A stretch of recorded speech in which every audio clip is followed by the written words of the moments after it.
There's been a lot of debate and news articles talking about care, social care, adult care in particular.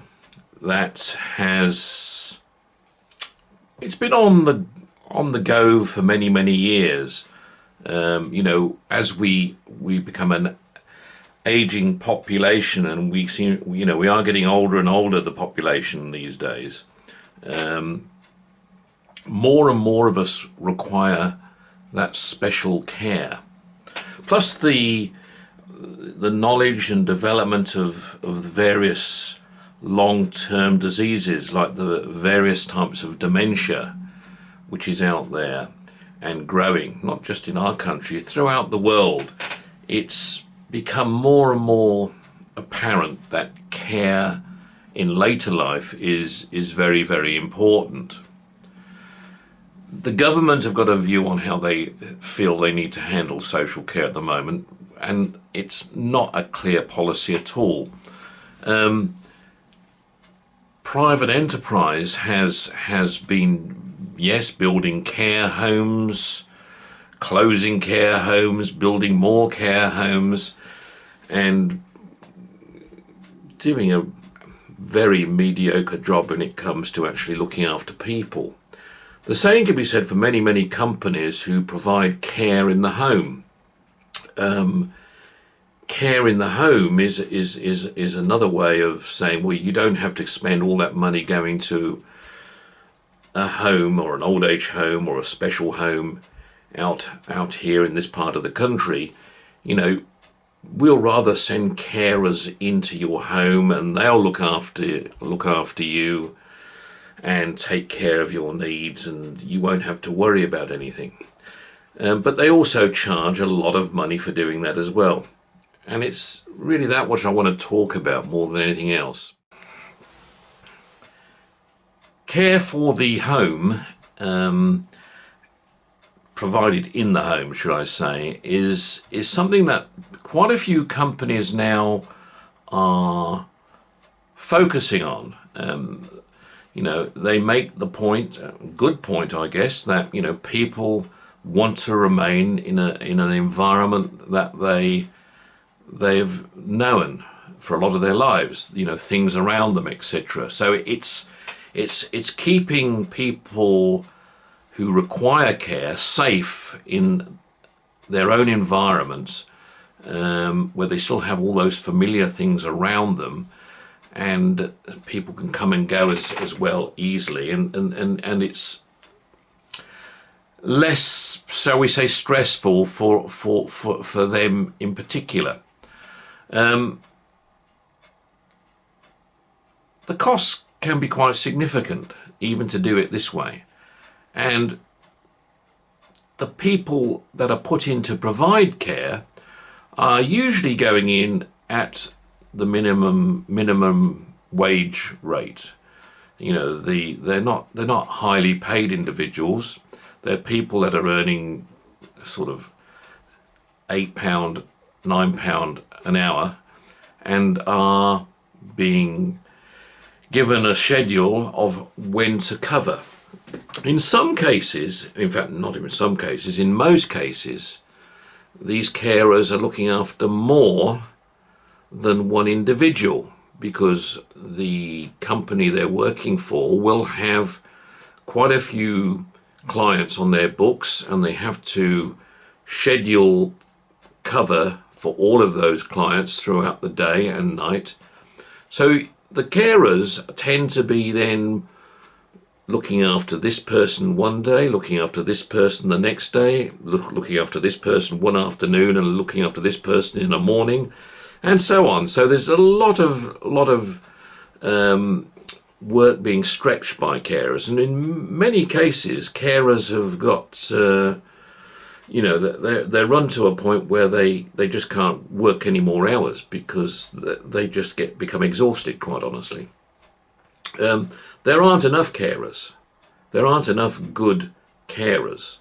And with the government's recent situation on how they're handling immigration, the concern from a lot of care companies is, are they going to attract sufficient people to actually cover these low paying jobs? My first point and question is the low paying job. Why should this job be a low paying job? Is it not an important job?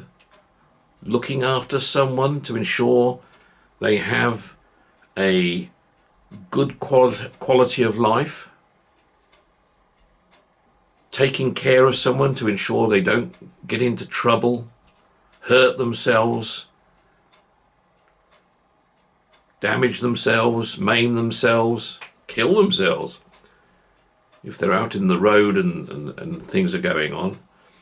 So, I question, is this a position as a carer?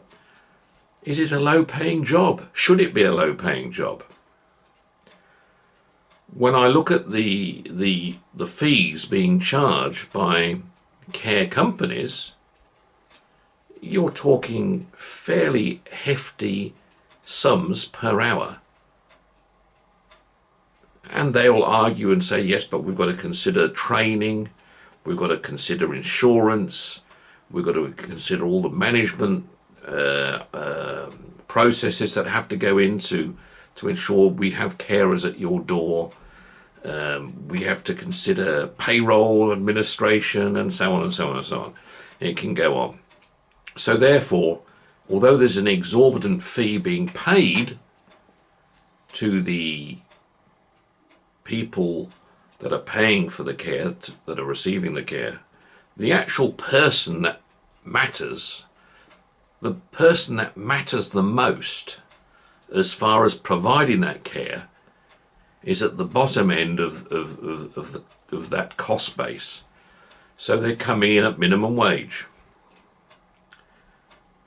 I think that's totally wrong. Totally wrong. They're doing an important job. They're looking after fellow human beings, ensuring they are safe, they are fed, they are looked after, they are ensuring all their comforts are intact all the time. It's a responsible job. It's a responsible role, and it takes a great deal of dedication to actually ensure that they do the job successfully. They're also taking a lot of worry away from the partners in a situation like this. These people may have to go out to work, they've got other things they have to do, they can't be there 24/7. So this carer does become an extended member of that family. So as far as I'm concerned, remuneration for carers is totally inadequate in the UK, and that needs to be rectified. The second point I make with carers is the job is so important, so critical, they should be focusing on just the one client. There could be more than one client, one carer looking after the client through the course of 24 hours, yes. But I personally feel a carer should not have more than one client, because the role is so critical. We don't ask a brain surgeon or a heart surgeon to operate on two people at the same time. I think with a carer, their job is to take that person through the stages of their illness to the end. It's a difficult job. It's a stressful job. It's a job that requires patience, skill, an exceptional amount of quality in terms of being there to listen, to help, to guide, to prompt on an ongoing basis. Day and night, winter, summer, that carer has got to do that difficult job. It's a difficult task.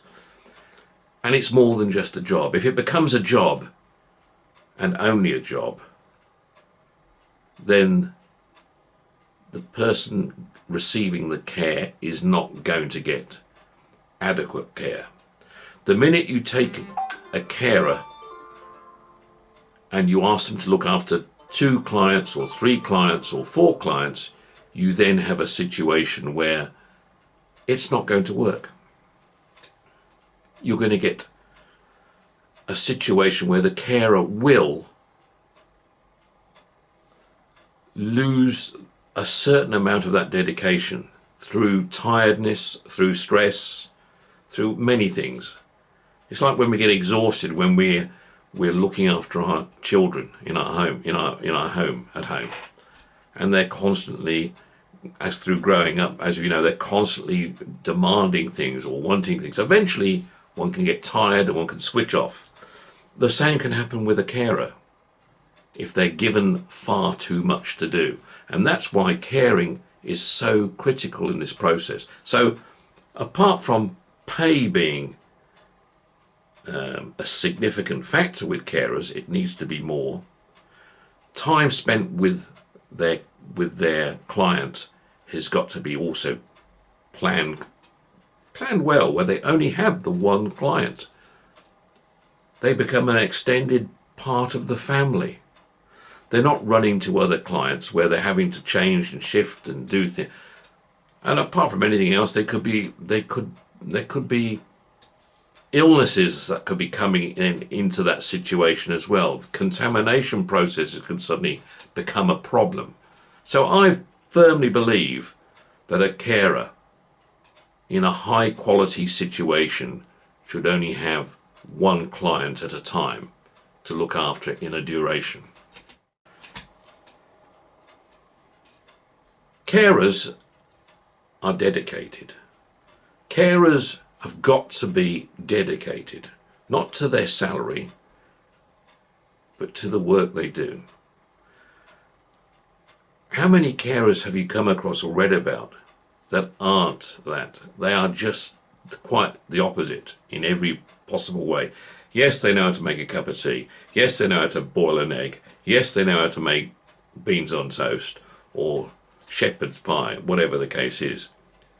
But are they going to go the extra mile on a daily basis? Are they going to show patience when it's needed? Are they going to give guidance when it's required? Are they going to be able to prompt at the right times? These are the things that make a carer the absolute star in the process, and why they obviously have to earn the most in the process of the paying factor. Okay, talk to you again soon. Bye bye.